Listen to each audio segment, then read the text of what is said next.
What's up, Leafs fans? Welcome back to another Leaf Station After Dark. I'm Zack Phillips, and today we're going to be breaking down game number 64 of the Toronto Maple Leafs regular season as they defeat the Utah Hockey Club here tonight in a shootout. Yes, no sound there. I had this thing muted right before I went, and we've got it all figured out. So we're good now.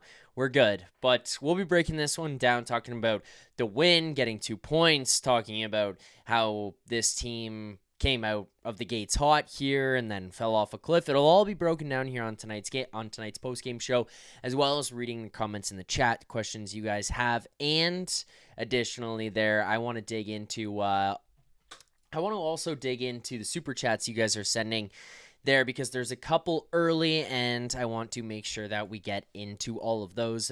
Today's show, as always, is a presentation of Bet365, proud partner Leafs Nation pregame and the Leafs Nation After Dark. Again, remember, use code NATION, N-A-T-I-O-N. That's code NATION, N-A-T-I-O-N, all caps when you sign up. Okay, so let's go right away to the start of the game.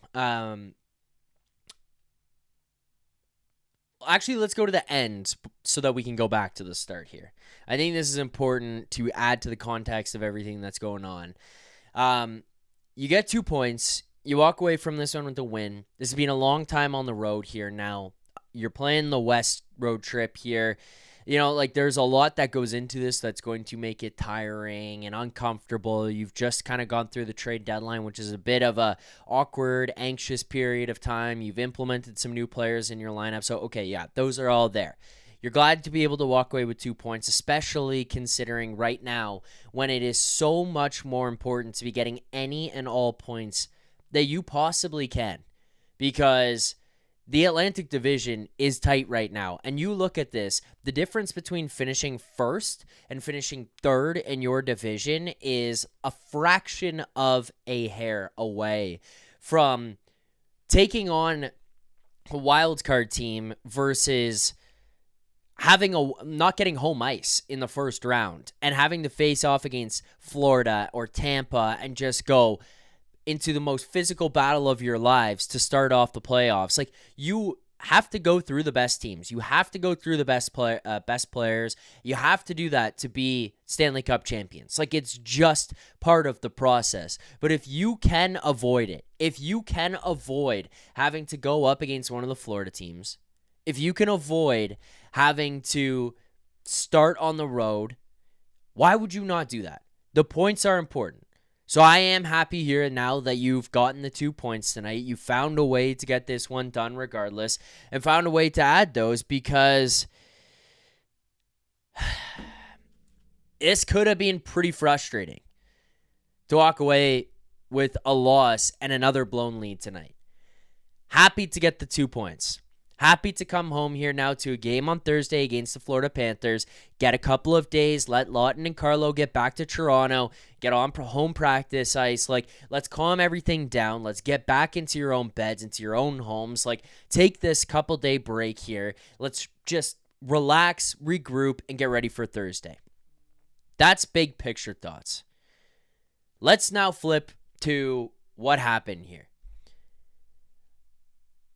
This has been a war of the 2 weeks between, like, myself, Rosie, Nick, and the chat. And the chat itself has just continued to go to war with each other. There are people who are on one side of the spectrum who are absolutely losing their minds and going mental every single game that the Leafs are playing here right now. There are people who are on the other side who are saying, who cares? Let's see what happens until you get to the playoffs. I have at least reached a point in my Leafs fandom here, or maybe it's just from breaking down these games every single time, where it's like, it's hard to get so far one way or the other about a game and the way things were played on just one game. How things play out over extended periods of time is far more important to me. How this team, whether or not they let things become a pattern, if it becomes a trend, if it becomes consistent, that they just build it up over time, where it's just game after game after game, they play the same way, or results are the same thing, or you're getting lucky and getting wins. Like those kinds of things. The process that goes into it for me right now is far more important. Since returning from Four Nations, there has been a massive up and down here right now with this group that saw garbage play get you wins for the first week back.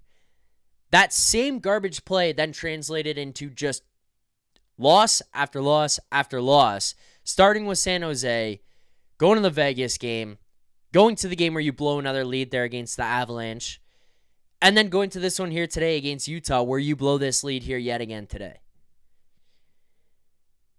The thing that now becomes frustrating watching this is this game tonight, minus the fact that you actually won in the shootout, which is like this group is just not very good at. Historically, obviously this season they've only had 2 of them, but this stretch since returning from the Four Nations break has been screaming Keefe's Leafs to me. It has just been screaming Leafs of old. And that is when panic starts to set in this fan base. Like, that's when frustration starts to take over for me when talking about each individual game. It happens once, who cares? Throw it out the window. You walk away with the win that you get lucky in against Pittsburgh because, you know what? You out-dueled your own goaltender. Okay, those are positives, but you kind of played like shit in that game. I'm not too worried about it because I got people coming into the chat basically ready to say, fuck this team, fuck the season, get out of here, let's cancel everything. It's like, well, okay, you've won games. Like, on the opposite side of that is the Edmonton Oilers, who came out of the Four Nations break, and their fan base is up in arms after that because of the way they've come out. Trade everybody. Goalies stink. Defense stinks. Time to get rid of the coach. Like, you came out of the break where we all knew it was going to be gross, sloppy hockey, and you found ways to rack together a couple of wins there. You went on a 5-game win streak coming out of that. You had gone into the break with a few wins, to just kind of build some of that up there as well. Continue to add points as you're trying to win the Atlantic Division. Like, those are important. You're okay with kind of walking away from that with those points. These games here, when you get to this point, when you are 19 games away from the playoffs now, this is when you should be tightening everything up. Tidying it up. That little bit of a stretch, when you come out of that break, yeah, it's fine. We can kind of walk through that period, walk through that week and say, hey, there's going to be some sloppy hockey here. And be thankful that you got those wins in those 5 games. Go on that streak. Continue to add those points. The loss against San Jose, I kind of was like, okay, whatever.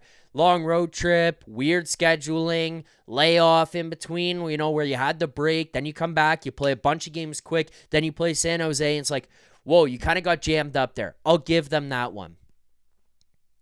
Now, after this game tonight, and I know they got to win, you got to wake the fuck up here.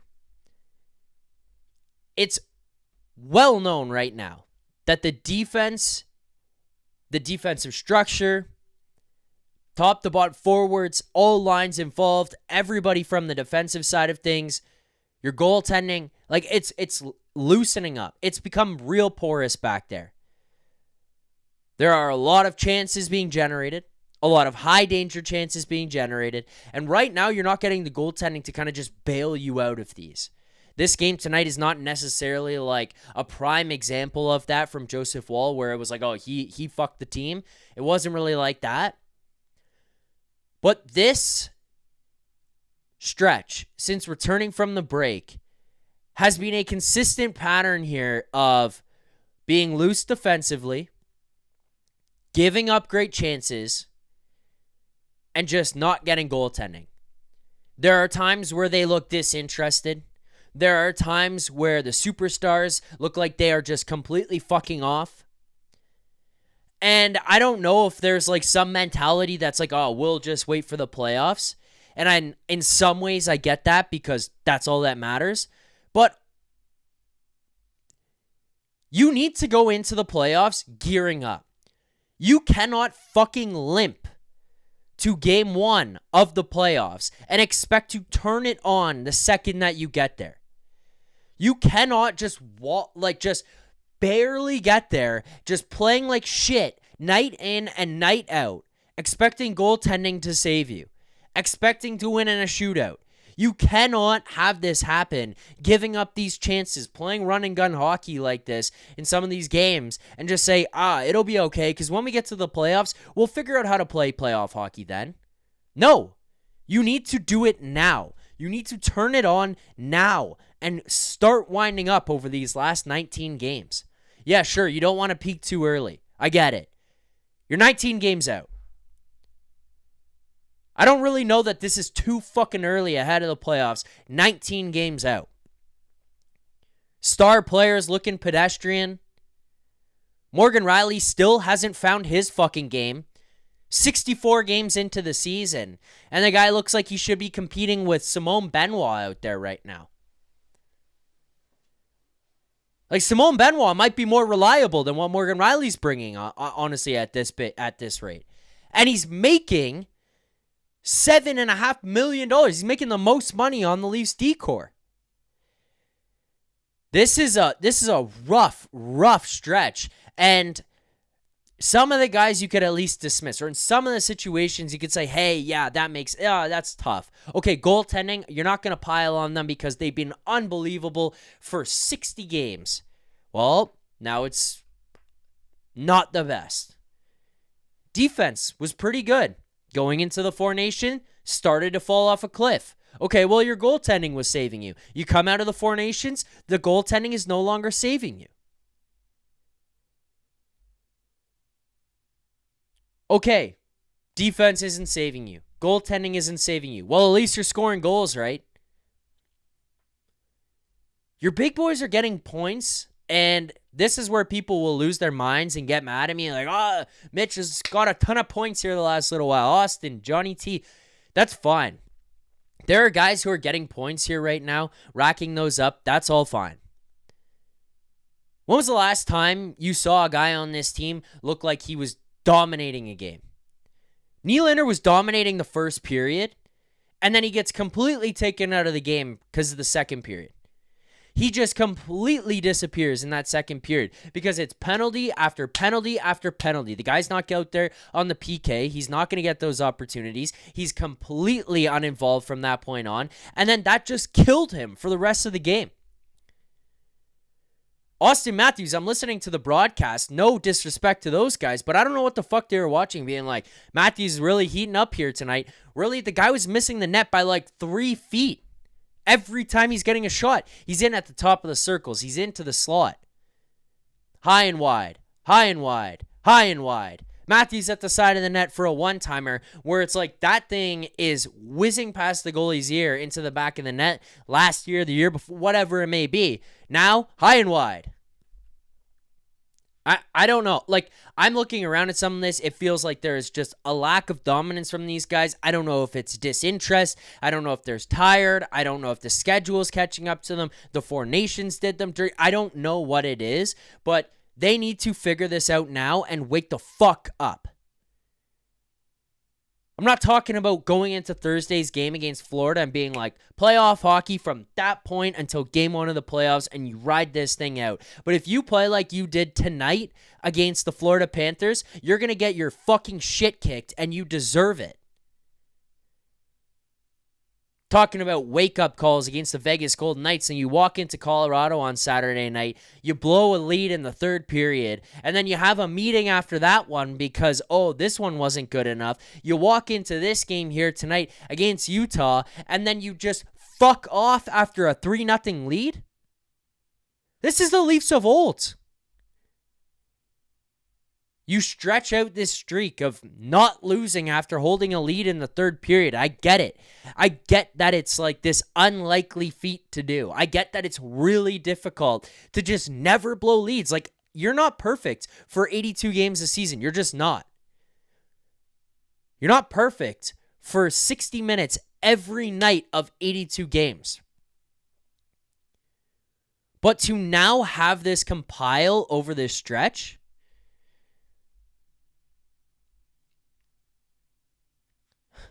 I mean, this is frustrating hockey. This is Leafs of old hockey. This is this is back-breaking hockey where you look around at the Stars and go, where are they? Why are those guys not stepping up?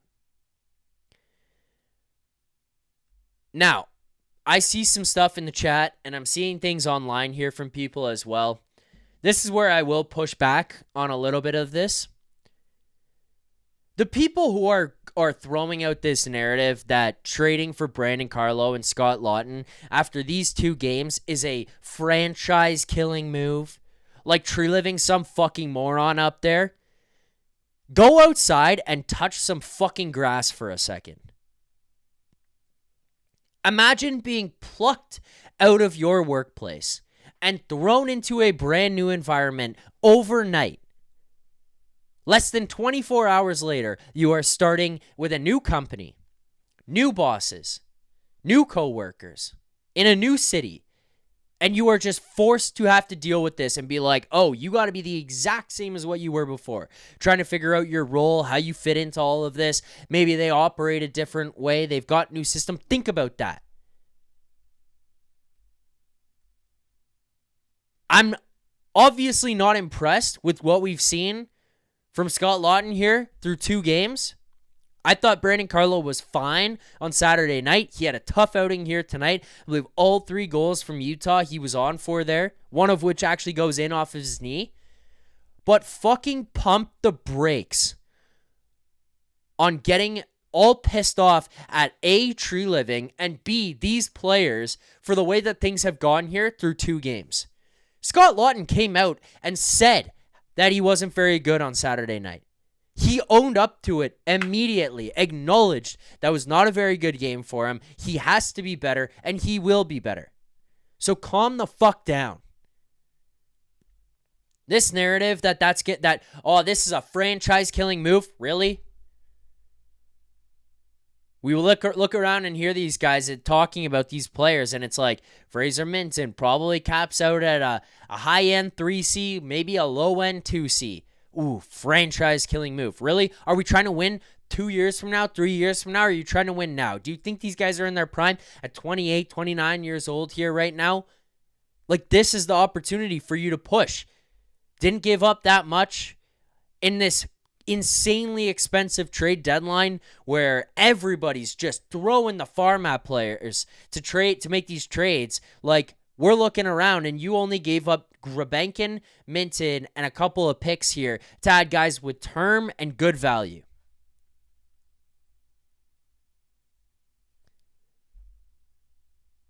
Let's not freak out 2 games into these guys being here. There are 19 games left in this regular season. There's plenty of opportunity for those 2 guys to figure it out. And who's to say what they will or won't be in the playoffs? So just calm down with this whole narrative that this is franchise killing by Brad Tree Living. Smoke some weed. I take a nap, touch some grass. I don't know what it is, but calm down. The season isn't over because he traded for these 2 guys. Relax. And if this doesn't work out, you know what? At the end of the day, it's going to be on the 4. It's not Scott Laughton and Brandon Carlo's faults. It's going to be Austin Matthews, Mitch Marner, William Nylander, and John Tavares. Those are the 4 and Morgan Riley, honestly, at that point. Those are the 4 that are going to have to walk out into the media and will and have to face the music for losing if that is the case. Yet to be determined whether or not they win or lose or what round they do it in the playoffs. You can add whoever you want around them. You can make whatever trades you like, whatever signings you like. If the 4 guys who are making 5 guys who are making the most money on this team are the biggest names, the most front-facing names, completely fuck off when it matters the most. It's going to be them who has to face the music for another playoff loss. So calm down about the whole Lawton, Carlo complaining here right now.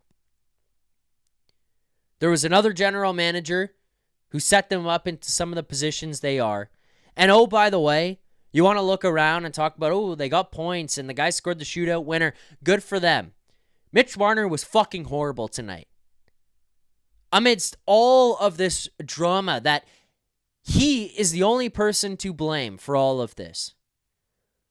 Oh, it leaks out to the media that, Mitch is more than willing to test free agency. Where have we heard this before? When have we heard this? Well, don't think it last time it was the Leafs.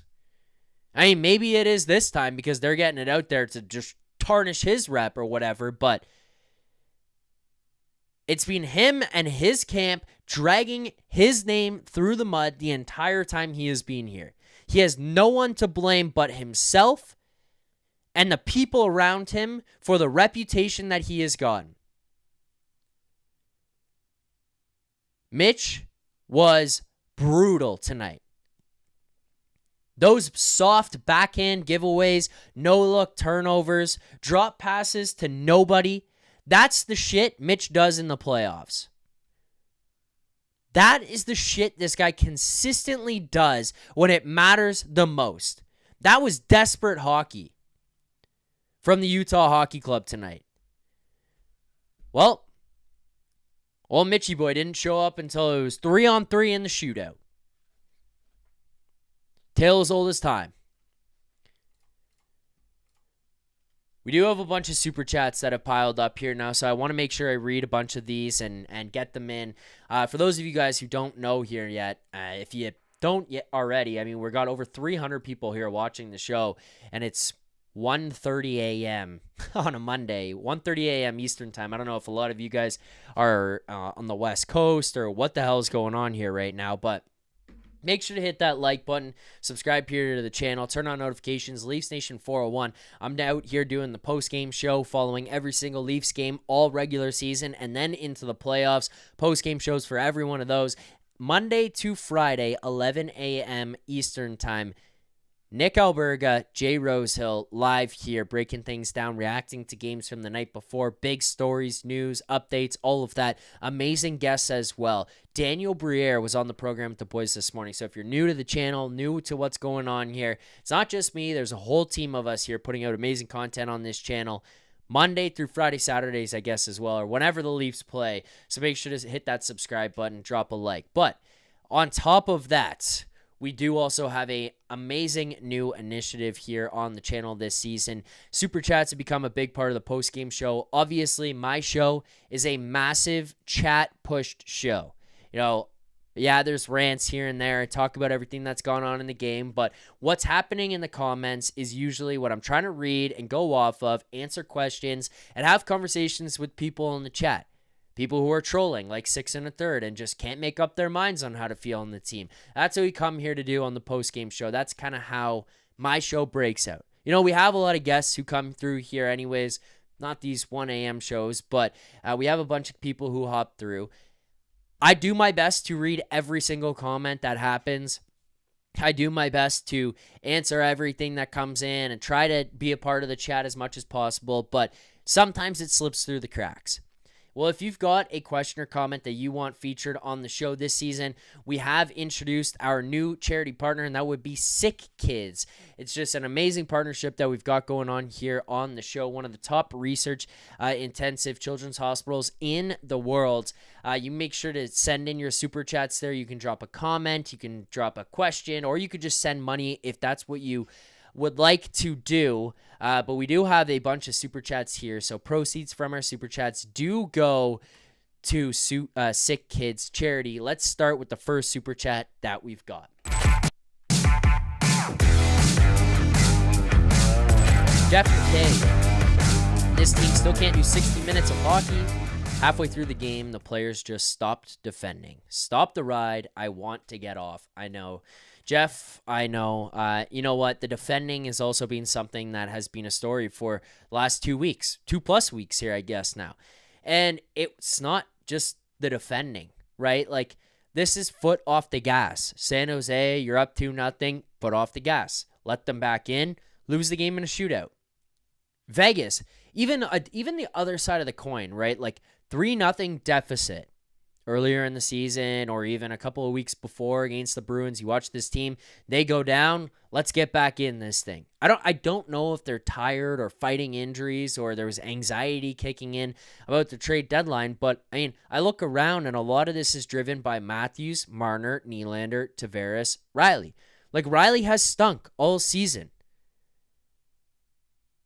Nylander has had points this year where he's kind of just...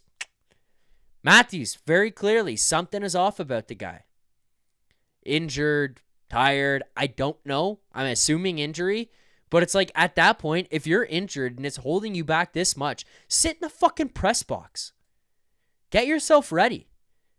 The most important time of the season is the playoffs, not now. Like, if you need to go sit for games... Lay on your couch with heat pads on your back. I don't care what it is. If that's what gets you ready, then go do that. I just watch this and it's like something's off. And it's like that's the most respectful thing we could almost say about the guy, given that he's still out there very much involved in the game. Like, you were still, for the most part, noticing him. You could just tell that things are off. He's getting chances, miss the net. Like, this guy's not calibrated here right now. Something is off about this group over the last little while, and it's got to fucking snap out of this right now. It's been like 9 games since returning that you've just watched sloppy, shitty hockey. And for the first time this year, you're just not getting goaltending who's completely bailing you out. And all of a sudden, these issues are rising to the surface a little bit more. Got to be able to play 60 minutes as well. That is a real important point by Jeff. Second period, you show up and you just lay an egg like that. That's fine to do once in a while, especially in the regular season. What happens when you do that against Florida in the first round? Tampa in the first round? They're going to gut you like a fish. You go up 3-0, you let them back 3-3, it's over. It's a tie game, but it's over. This team, I don't know if they have the mental fortitude to hang on there. Florida, Tampa, those teams are killers. They get in a game like that, they get tied up 3-3. They know they've got you. They've got the advantage at that point. They've got the momentum. Game, set, match at that point for you. More super chats.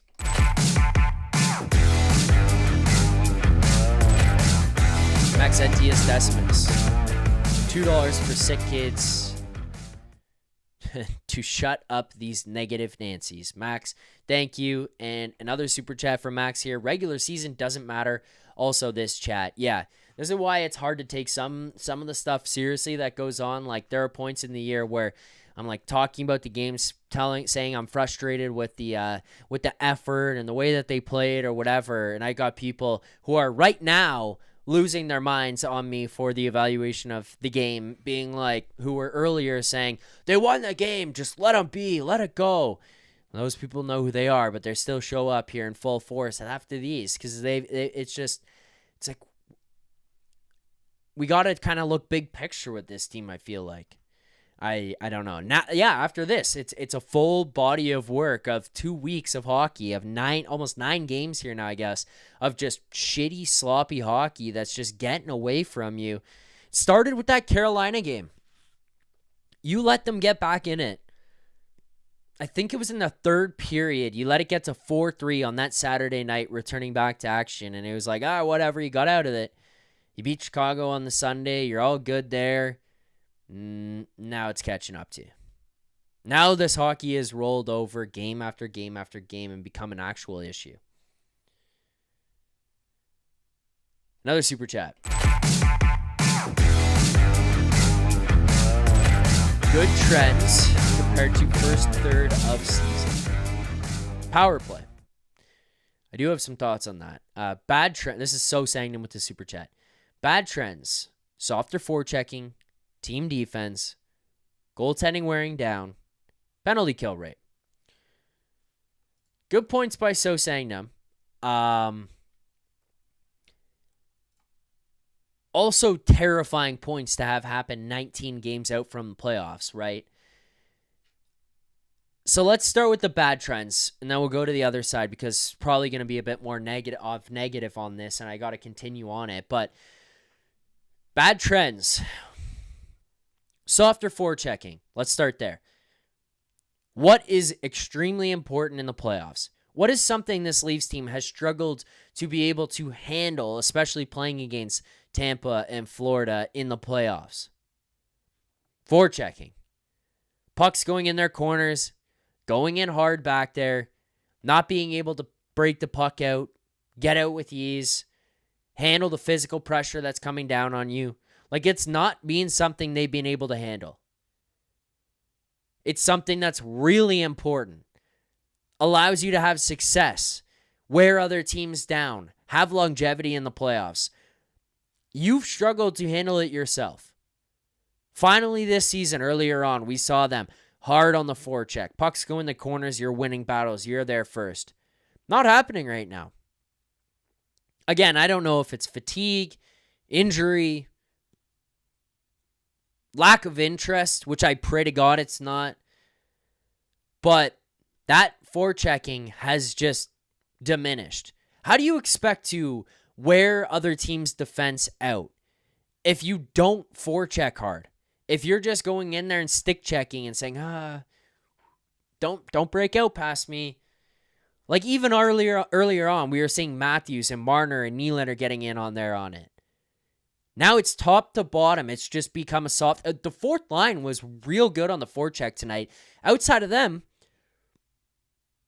I thought that was kind of it. It was the fourth line creating chances, winning pucks back, winning battles, winning races. Outside of them, I mean, other than the first period, really, like, yeah, forechecking soft. Not able to get in there and get hard on pucks. Not able to get in and get hard on defensemen. Couldn't do it. And it's not just tonight. Team defense. Bad trend, pointed out by So Sangnam. Also, another one. It's something that I pointed out on Saturday night. And some people are pissed at me. They're like, oh, it's not that bad. They're not giving up that many chances. Goaltending's just stunk. No. They're giving up some great opportunities here. Just some bad breakdowns. Great chances for guys alone in the slot. Backdoor, not picking guys up. Lack of communication. Not able to kind of stick with your guy or just losing people. Getting crossed over with players. Like, there was some sloppy stuff that goes on transitions through the neutral zone. Like, the goal that's scored by Carcone, at the first chance he gets in past OEL, the puck bounces over his stick, he goes in on a break. OEL does a decent job of getting back and defending him without taking a penalty.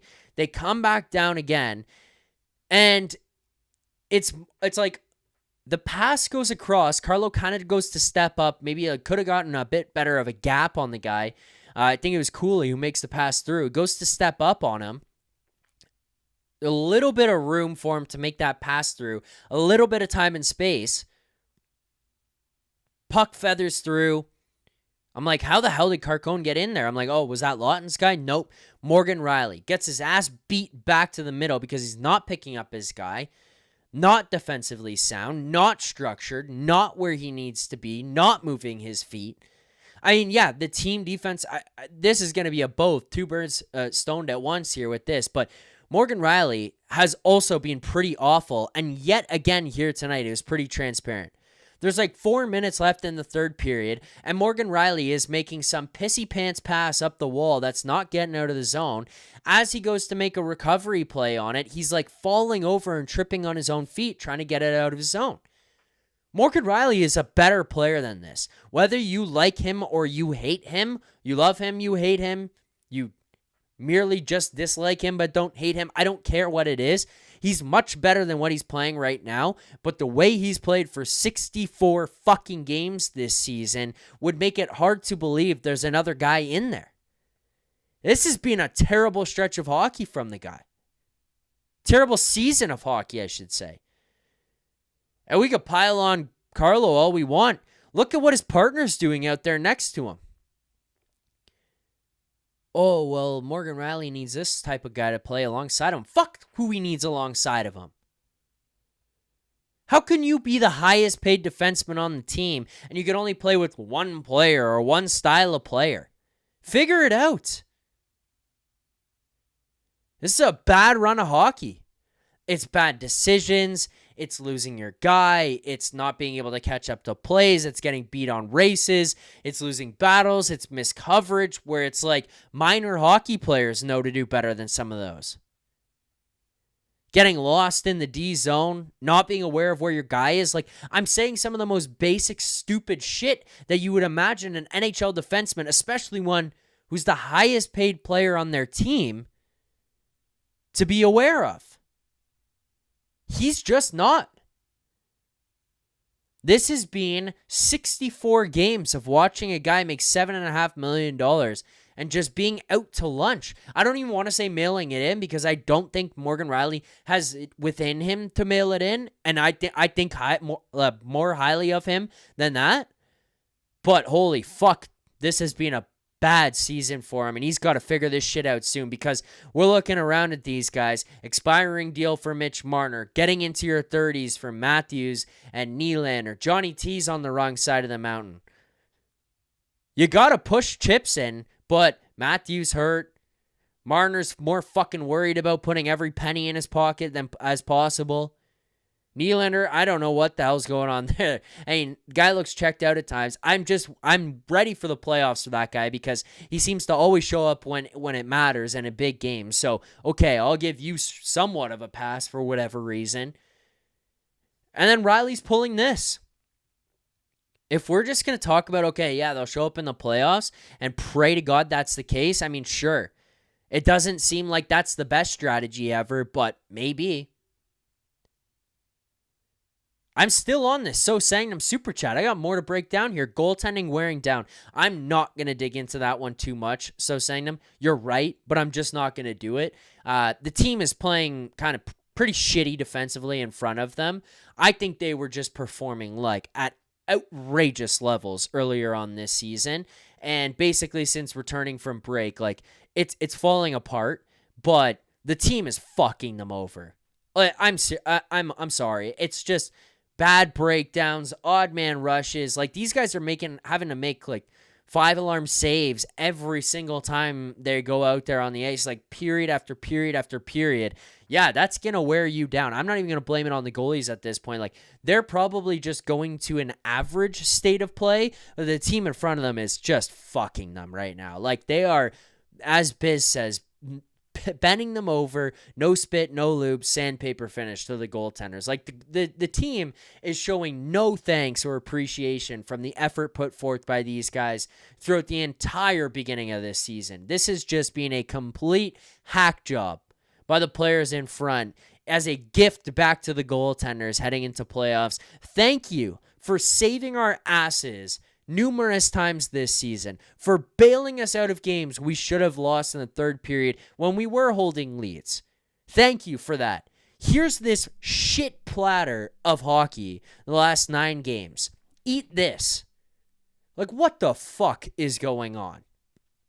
This team is just airing these guys out to dry. So yeah, the goaltending, it's kind of been wonky over the last bit. But at the same time, the team is not helping them one sliver of a bit here.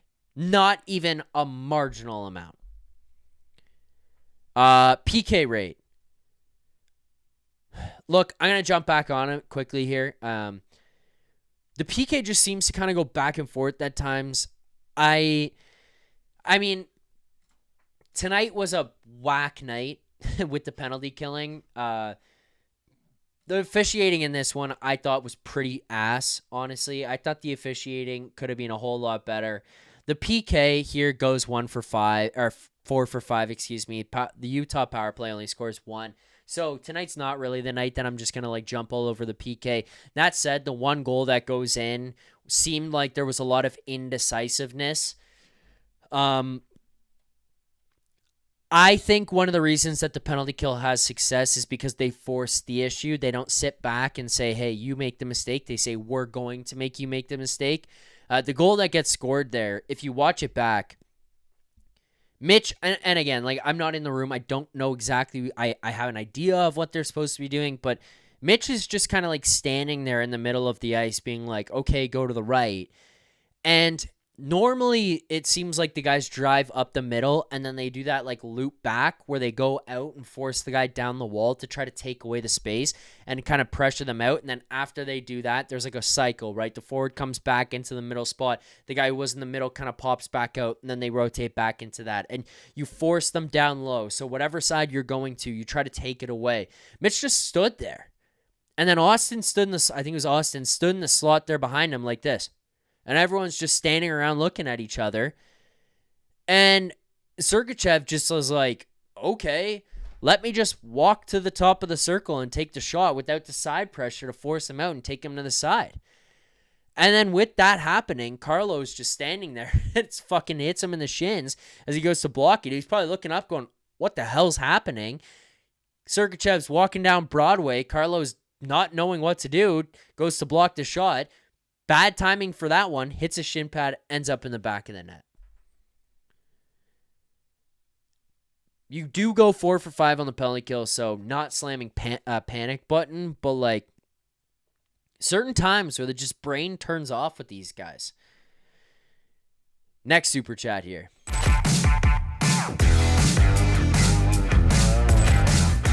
Maxentius Decimus, click like. Zack clearly needs some smelling salts. Yeah. 1:50 a.m. here on the post-game streams. They are some exhausting ones. We do have a ton of people currently watching the show. Thank you to everyone who is watching live here right now. Thanks to everyone who goes and watches these after the fact. If you haven't already, make sure to hit that like button, subscribe here to the channel, Leafs Nation 401. For those who are new here, I know we got a ton of subscribers, a ton of new people who are watching over the last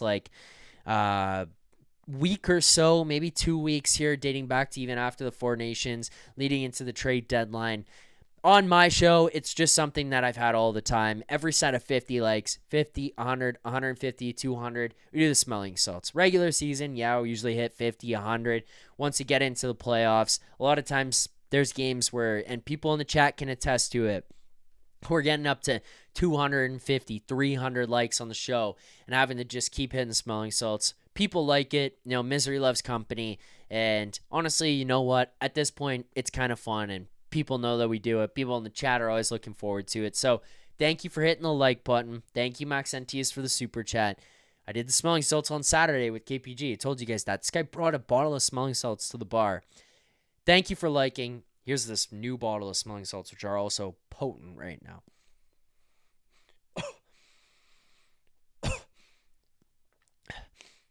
There you go. Those are tough ones. I don't want to just absolutely hammer away at it here right now because it'll basically make my eyes water and make me cry here on the show. Tons of super chats here still, so let's get to all these. Thank you to everyone who's sending them. I'm going to tie 2 of these here together.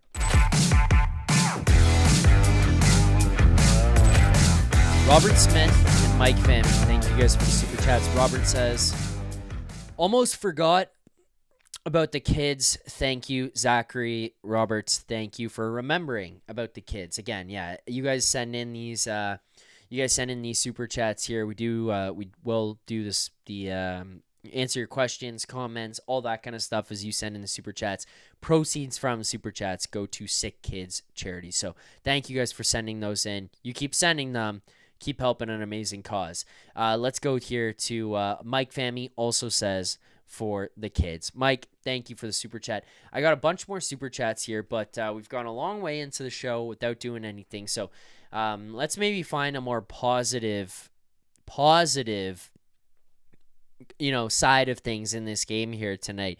And let's get to our play of the game segment. Our play of the game is presented by Greta Bar YYZ. Was just there on Saturday for another amazing night at Greta, another Leafs watch along. Hopefully we can do some of those in the playoffs, maybe get Rosie out for these as well. But thank you guys for all showing up. Our play of the game is presented by Greta Bar.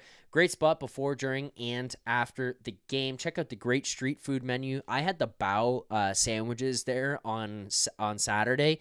I've had them a few times. They are awesome. Like, some of the food that they have there is unreal. I've been there with my buddies late, and these guys are picking up, the cheesy fries and all that kind of, the garlic parm fries, all that kind of stuff. It is an awesome place. The food is great. The service is great. The games are awesome too. I have not got the chance yet to play against producer Vic again, even though I know he's chomping at the bit because I keep kicking his ass every time we play. But regardless, it will be done, and we will play another match against producer Vic. Make sure to head on over to Greta Bar YYZ weekly drink specials. Greta Bar is the place to be. 590 King Street West. Greta Bar. Let the games begin. Okay, today's play of the game. Play of the game here tonight. Play of the game for me. What is my play of the game?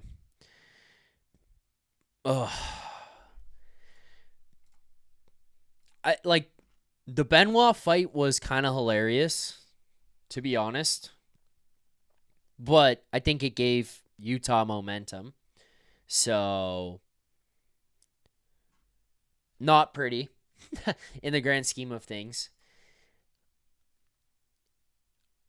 I think the play of the game tonight is... I think the play of the game is the Nylander power play goal. That power play, honestly, was also a tease. Like, I tweeted out during the power play and was like, that might have been the best Leafs power play of the season. And honestly, I think that it probably was. The puck movement that we saw in that Leafs power play and how quickly they were snapping it around, how much of a purpose they were playing with, how direct everything was, and the movement that we were seeing of these guys where everyone was just circling in and out, finding new spots. Once one spot opened up, a guy would fill that gap. He would be open there. Guys were converging in on the net. We were seeing pucks being moved towards the slot area. That power play that first power play, was awesome. They completely disappeared after the fact. The first unit especially struggled to gain the zone. They struggled to move the puck or maintain any possession. Another thing that I'm finding every single time these guys go out for the power play right now, or it feels like every time they go out for the power play, they can't find a way to win a draw in the offensive zone. How often are they losing that draw and it's being ripped back out of the zone and you got to go back and regroup, which is something, this team is real good at. Like every time they go and pick the puck up back there, it's slow entry into the zone. It's getting stuck at the blue line, having a turnover, puck being sent back the other way. That power play, it has Matthews entering the zone with speed, gets in with purpose through the defenders, goes straight to the net. You see recovery on the puck, winning battles down below, getting the puck back there, and then it goes back out to the point. You're spreading things out, and then it's over to Nylander on the side as everyone's kind of moving around and Utah is slow to get across. Nylander gets that shot off. Yeah, it's tipped in. I know that's not the most beautiful goal ever, but it's the play that leads up to it to make that happen. It's the play that leads it to get you to the point where the goal happens, because that power play starts with just quick movement, moving it around, everybody moving your feet, not standing still there, and then it ends up in the back of the net. That's my play of the game. Unfortunately, after the fact, the power play completely disappeared, but yeah, you know what? Even after that, it was the second unit who was far more dangerous than the first. Far more dangerous than the first. So I also wanted to bring that up while I was talking about the So Sangnum super chat there, but yeah, because he said good trend power play. It started real good tonight, and they looked really good, and then it kind of just disappeared after the fact. All right, another super chat here. Let's get to this.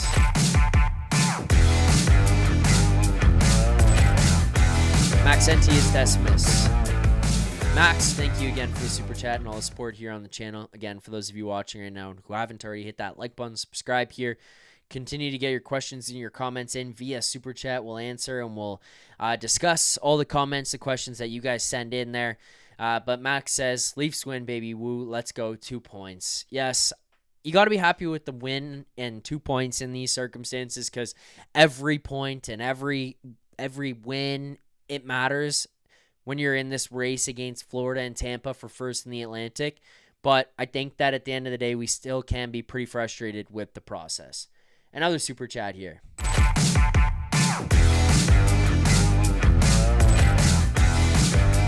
Okay, this super chat. We've got a super chat here from Michael. Michael with the super chat. Most of us appreciate the core. However, there seems to be an issue with their chemistry. It's not fair to single out any one of them. The first sign of trouble was their loss to a Zamboni driver goalie. Michael, you want to do that and have this conversation? A lot of people in this fan base seem to be continuing to ask, why won't the Leafs just sign Mitch Marner? Why won't the Leafs extend Mitch Marner? Telling people, you can't let this guy walk. You're going to regret it forever if you let Mitch Marner walk. I can't understand why. This group has done absolutely nothing together for 8 years. This is their 9th season. You have won 1 playoff round, of which you went to the second round and you won 1 game. You got brutally exposed for the lack of balls that you have. And year in, year out, you have just fucked off when it matters the most. And it's not because goaltending killed you. The coach is an idiot. The fourth line stunk. No. You can make whatever complaints you want about the rest of the team. A lot of them are probably valid. But at the end of the day, one thing that's remained consistent has been the core players. And they have all had severe struggles when it matters the most. So why are people so horny to just run it back with this group? Why are people so committed to this combination of players that just doesn't seem to be able to get it together? The ultimate test here is in the playoffs this season. How do they go out there and play? How do they conduct themselves? Do they or do they not have jam? Do they win rounds? Like, we're going to find out a lot this year. But you have an opportunity to make a change with 2 of these players expiring at the end of the season.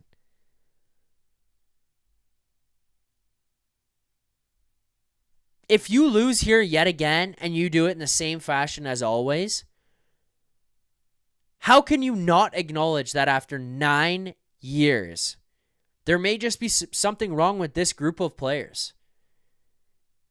Yeah, these are all extremely talented players that in the right group might find ways to win. But maybe they just can't do it together and won't do it together.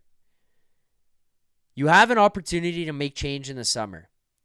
What the fuck is the point of going above and beyond to get contracts extended and signed now to lock you into something that you might find out in like a month from now yet again does not matter and does not work?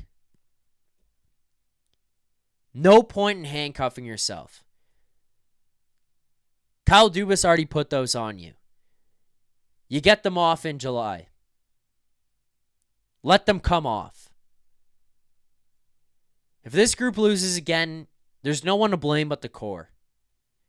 new coach, new GM, new fourth liners, third liners, young guys, new top 6 players, new goaltenders. You've had it all. You want to make the money. You want to make it hard for them to find other players to fill in there and give you depth scoring. You got to show up. These guys have not been the best players in any playoff series that they've been in. There you go. There's a super chat here that I'm also going to answer as well. Good timing for me to read this comment. Small town strip club. Small town strip club in the chat. If they can't go on a run, let Marner walk. Spread the wealth. Fill in the gaps. 100%. 100%.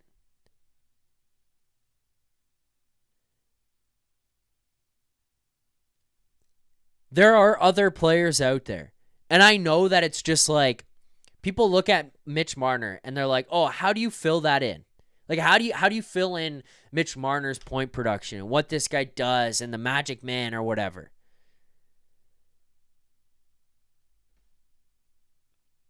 You could find other ways to construct the team. I don't know if it's Sam Bennett, but there are other players who are coming up here. Maybe you try to get out of some of the guys you currently have. Maybe you overhaul the look of this team. I don't know. But what's the point of locking that in before you go to the summer? Why? Why would you do that to yourself? Like, you're just going to handcuff yourself and be like, oh, win or lose, doesn't matter. These guys have got it. 9 years, they've fucked us over, but this year, they've got it. Why? Why do you believe that? I can't wrap my head around that. And honestly, you have an opportunity to escape from it. Why not take advantage of it? If he wants to leave and he wants to walk, fucking let him walk. Who cares? Don't you want guys who want to be here and not just be the highest paid players ever and break records and all that shit?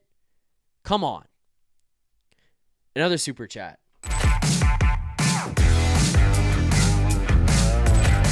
This is why this is good timing.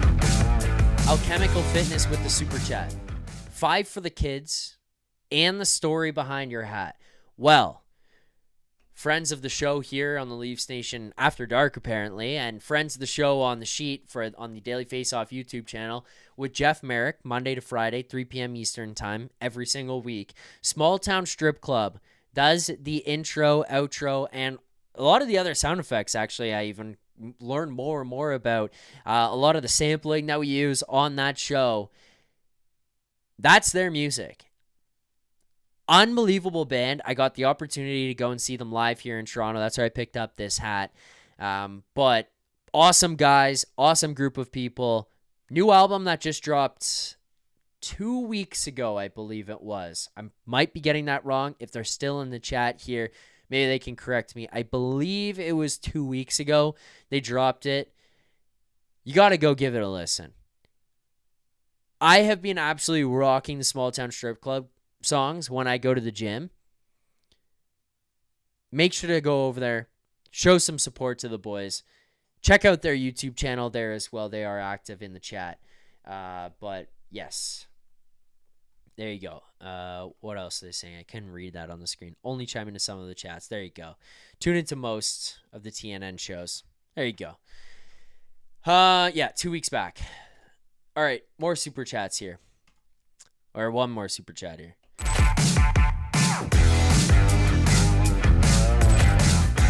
So saying, thanks in super chat here. Did you cover Benoit's fight? LOL. Not really. So, first thing, the Superman punch was nuts. It would have been so sick if he just landed an absolute bomb. But kind of slightly missed. Kind of got him, but not fully.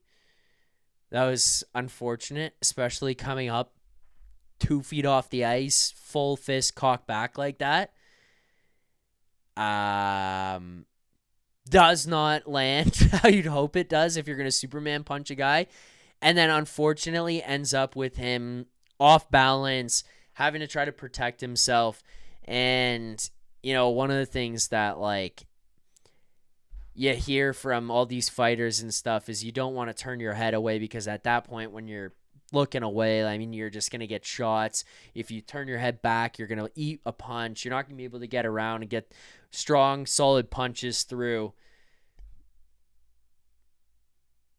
That's just, it was interesting. I thought it was funny. I know they talked about it on the broadcast about poorly timed from Benoit. I mean, yeah, I guess it's not, it's a regular season game that the guy's going out there and fighting. He took exception to a hit. It's not like he was doing it because he was trying to get energy going. It's not like he was doing it because Kesselring was doing it to try to get energy going. There was some frustrations boiling over from a physical battle. Leads to the fight, the Superman punch. They go to the ice. The one thing that was scary in that fight again, Kesselring smacking his head off the ice. That was scary. As soon as it happened in real time, I thought so. And he grabbed his head, and he gets up, and he's like, yeah, I think that I've got... Here, you could see him, grabbing his head, being like, my head. So they let him go to the room. At that point, then the momentum shifts for Utah, and it was almost lights out for the Leafs after that. All right. What else do we want to get into here in the show? I think that's it for our super chats here that we've got. Just absolutely rip through those here tonight. $60 donated to donate to Sick Kids. Proceeds going to Sick Kids via super chat,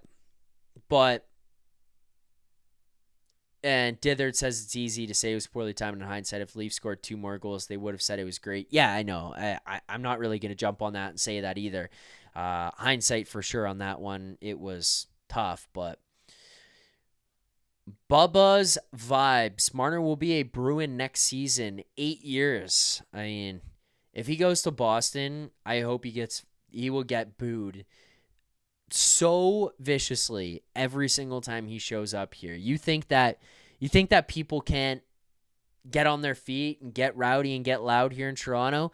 The boo birds that will be out every time that guy returns, if he plays for the Boston Bruins, would be fucking nuts. It would be like things you've never seen before. Patrick G. Mafia, Wall performance thoughts. I thought Wall was fine tonight. The one goal that was scored, that was the tip in by Carcone, or however you say it, Carcone. I thought it was Carcone until I heard them say something different on the broadcast. I don't know what Wall's going to do there. That's a tip in that goes in from 5 feet in front of you. Brutal play by Morgan Rielly. Doesn't get back. It's hard to blame him on that. The Carlo one hits off his knee. What are you gonna do there? How can you get mad at the guy for that? And then the other one was the box out where Carlo was boxing out the guy on the right side of the net, and all you see is John Tavares on the other side of the guy.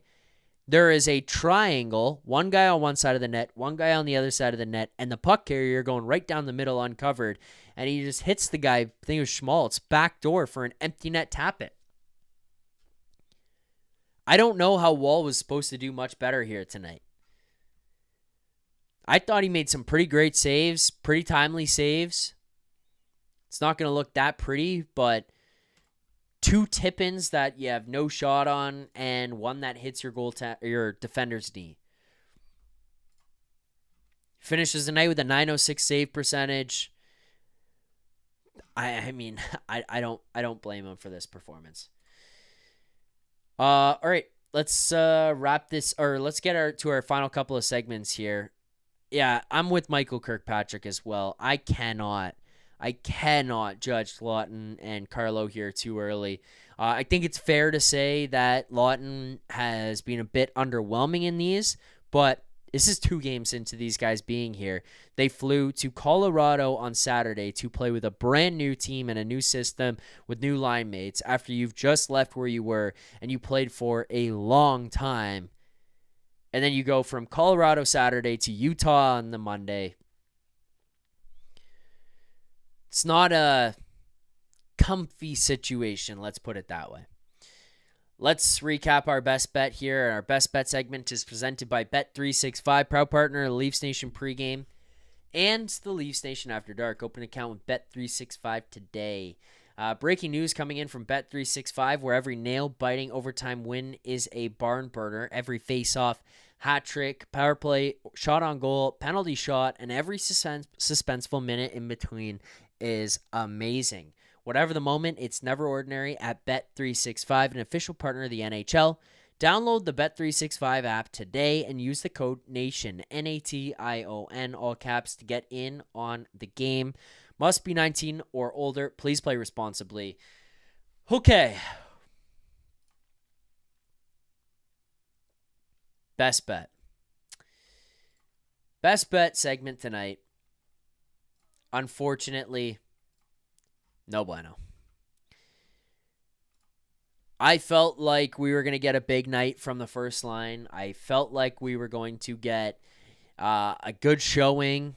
And quite honestly, I don't think Marner was very good. I thought he's making some pretty soft, pretty bad plays. Matthews, obviously, there is just ripping high and wide. And Matthew Nyes, I thought, looked okay, but I didn't think that he jumped off the page at me here tonight as a guy who was really making an impact on the game. And unfortunately, that's not going to help us win our best bets when Matthew Nyes' anytime goal is your best bet of the night. So a $50 bet here on Matthew Nyes' anytime goal ends up losing. Plus 280 was the bet. I thought that we were in a pretty good position here. I thought, first line minutes, first power play. You heard Matthews and Marner say the Vegas game was a wake-up call. Guys were buzzing a little bit on Saturday night, and then they just fell apart, defensively sloppy. Okay, here's the game against Utah. It's against your old buddies. You're going to play Logan Cooley. You're going to play against Josh Doan. I was going to say Shane Doan. Josh Doan.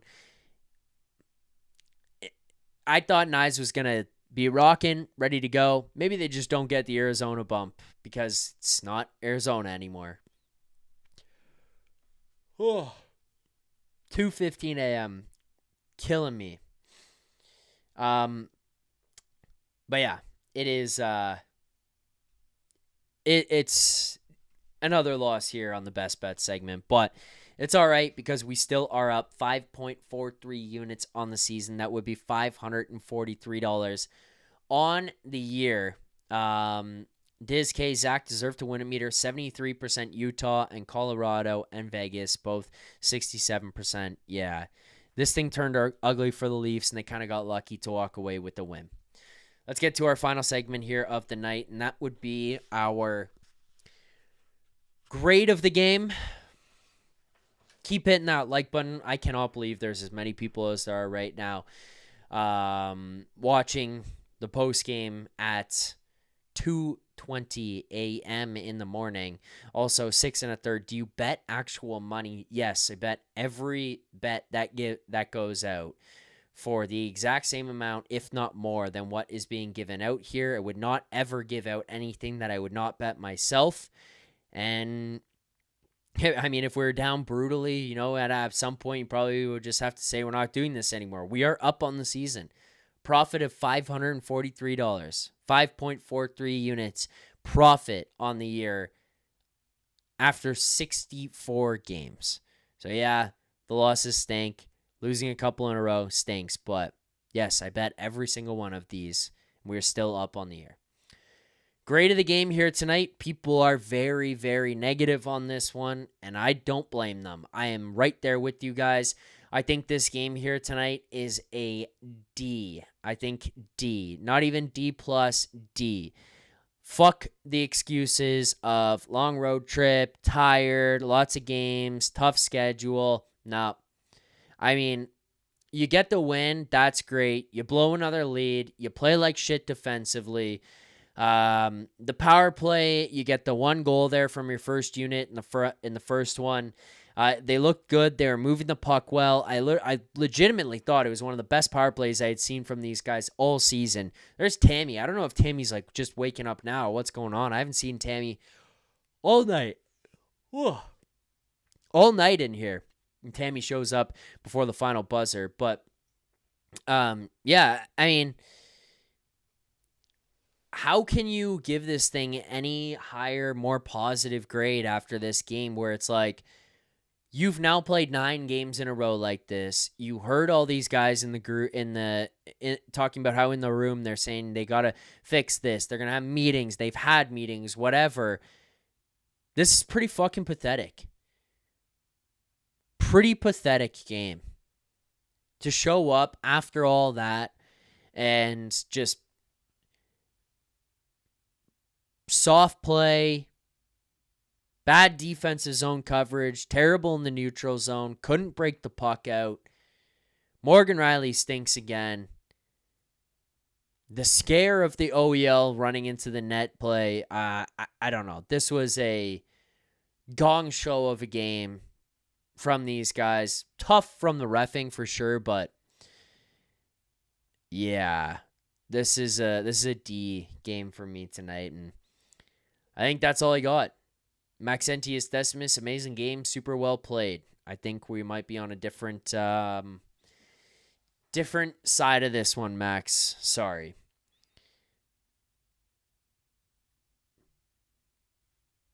That's where we're at after this one.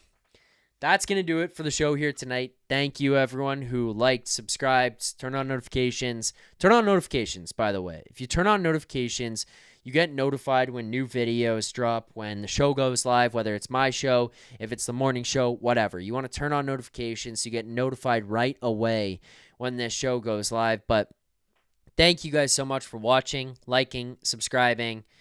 I appreciate all the support here on the channel. The boys will be back tomorrow morning to recap everything that we just saw here tonight, talk about the weekend, or continue talking about the weekend that took place, teeing up the Thursday game against the Florida Panthers there as well. But this has been game number 64 of the Toronto Maple Leafs regular season, dropping this one 4-3 to the Utah Hockey Club here tonight in Utah, returning home Thursday to play against the Florida Panthers. Hopefully we get a bit of a different effort there. Maybe we get to see Carlo and Lawton calm down there. Carlo and Lawton, maybe they fit in a little bit better. It's not been the prettiest first 2 games for those guys, but maybe, just maybe, things will sort itself out on Thursday nights. We will find out then. We will find out then for another pre-game video talking about the lineups that we're looking at, our best bets, and we'll be back for another Leafs Nation After Dark. That's all for me here tonight. Again, appreciate everyone who's watched, supported, subscribed, all that kind of stuff. Thank you guys for all of that. I will see you on Thursday. Until then, keep believing. For more content just like this, including game previews, post-game live shows, Leafs Morning Take, Monday through Friday with Nick Alberga and Jay Rosehill with special guests, as well as instant reaction videos. Make sure to be subscribed here to the Leafs Nation YouTube channel. Turn on notifications so you don't miss anything, and drop a like.